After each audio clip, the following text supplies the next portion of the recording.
ఆంధ్రప్రదేశ్ ప్రభుత్వం నారా చంద్రబాబు నాయుడు ముఖ్యమంత్రిగా తొలి సంతకమే అన్నా క్యాంటీన్ కి మరి పునరుద్ధరిస్తానని చెప్పి సంతకం పెట్టడం జరిగింది.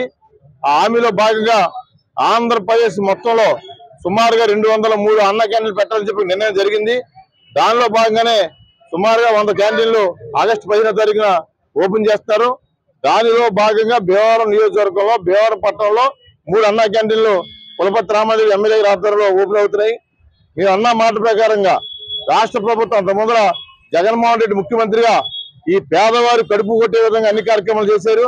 ఆయనకి సిగ్గొచ్చే విధంగా అన్ని మేనిఫెస్టోలో పెట్టిన విధంగా నారా చంద్రబాబు నాయుడు గారు పవన్ కళ్యాణ్ గారు కలిపి ఈ రాష్ట్రంలో ఉచిత ఇసుక విధానం కానీ పెన్షన్ లో 4,000 రూపాయలు చేసే విధానం కానీ అన్ని సూపర్ 6 రాబోయే రోజులు అన్ని కార్యక్రమాలు జరుగుతున్నాయి. అవన్నీ కూడా అన్నా క్యాంటీన్లు పేదవారి కోసం పెట్టిన అన్నా క్యాంటీన్లు అన్ని కూడా రాబోయే రోజుల్లో ఆంధ్రప్రదేశ్ ప్రభుత్వం నారా చంద్రబాబు నాయకత్వంలో ప్రజలకు ఇచ్చిన ప్రతి హామీ నిలబెట్టుకుని ప్రజా సొమ్ముకి ఒక సాక్షిగా వాళ్ళు ఉంటారు. గతంలో 5 సంవత్సరాల్లో ఎంత దుర్మార్గం చేశారు జగన్మోహన్ రెడ్డి ప్రభుత్వంలో అవన్నీ కక్కిస్తాం. ఆ నాయకులందరూ కూడా ఎంత దోపిడీ జరిగిందో అన్ని కూడా లెక్కలు తీస్తున్నాం.